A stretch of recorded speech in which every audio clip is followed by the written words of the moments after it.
Le sol provient de la décomposition d'une roche appelée roche-mère. Cette roche-mère peut être du granit, du calcaire, de l'argile, du limon, de l'ouest, etc.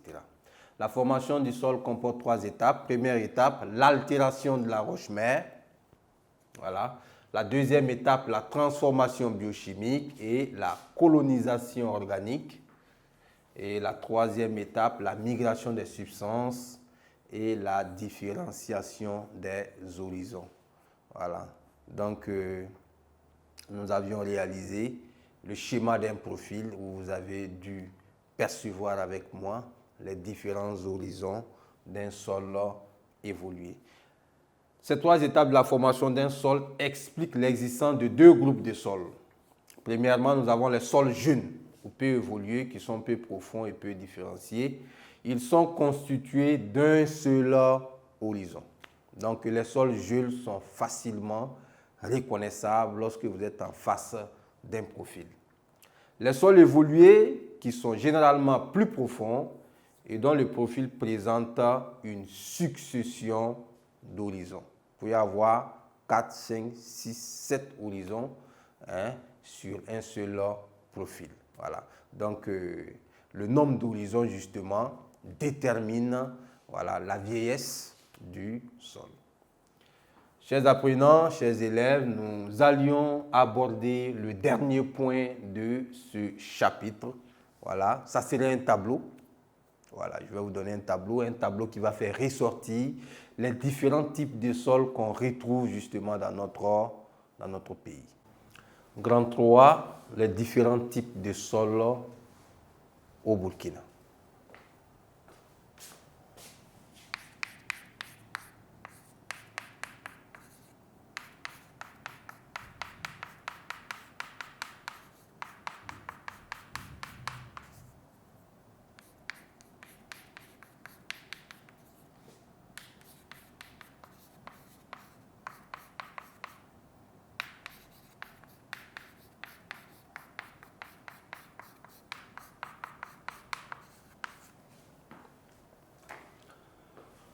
Le bureau des sols, le bureau chargé de l'analyse des études sur les sols, ont déterminé 8 types de sols sur notre territoire.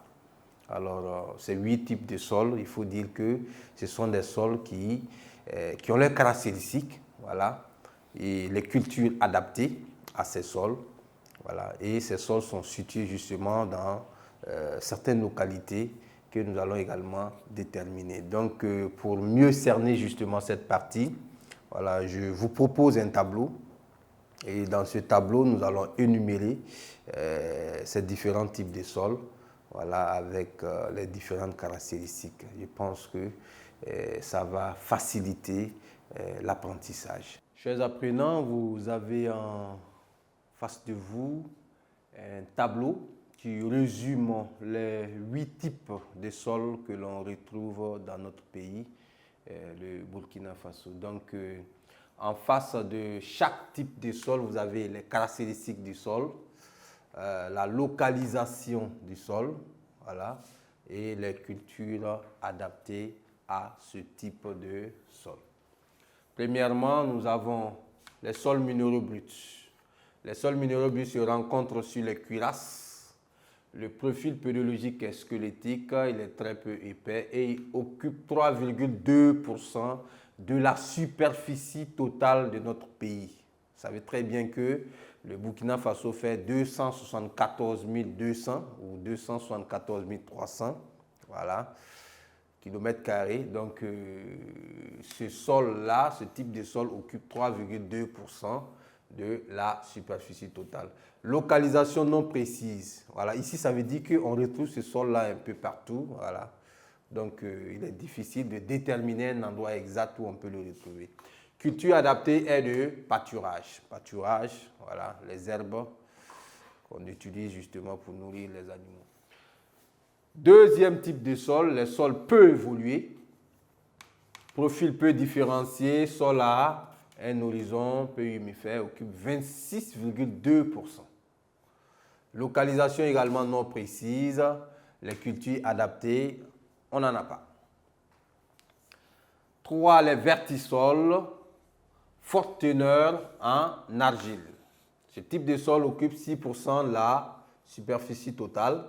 On les retrouve dans le sud, le sud-ouest, le nord-ouest. Les cultures adaptées, le coton, le sorgho, le maïs, la canne à sucre. En 4, quatrième type de sol, les sols brunifiés. Ce sont des sols profonds, d'une bonne fertilité et qui occupent 6,2%. Voilà. Localisation, on les retrouve dans l'ouest du pays, le sud, le centre-ouest, le nord. Les cultures adaptées, nous avons le coton, le sorgho et le maïs. Ensuite, cinquième type de sol, les sols ferralitiques. Voilà.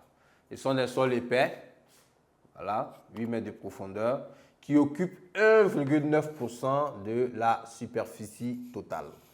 On les retrouve dans le Houé, la province du Houé, Bobo-Dioulasso, le Mouhoun, Dédougou, le Kénédougou, voilà, la Komoué. Les cultures adaptées, le mûle et l'arboriculture. L'arboriculture, c'est la culture des plantes, les manguiers, les orangers. Hein. En 6, sol à superoxyde de fer et de manganèse. Caractéristiques, nette individualisation du fer, charge gravelleuse élevée, occupe 39,6%. Donc, c'est un type de sol quand même qu'on rencontre sur une grande partie de notre pays. Localisation non précise, mais sol répandu. Culture adaptée, mil, arachide, sorgho, sésame. En 7, les sols hydromorphes. Ce sont des sols profonds. Ce sont des sols de plaine alluviale et occupent 12,8%. Localisation sud-ouest, nord, ouest, centre, sud et est. Les cultures adaptées, nous avons le riz, les cultures de contre-saison.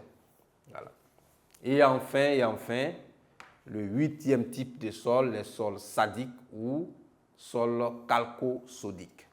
Ce sont des sols compacts qui contiennent une importante quantité de sodium et occupent 4,8% de la superficie totale.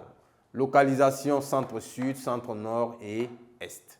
Les cultures adaptées, céréales. Céréales ici, c'est mil, maïs, sorgho, riz, etc.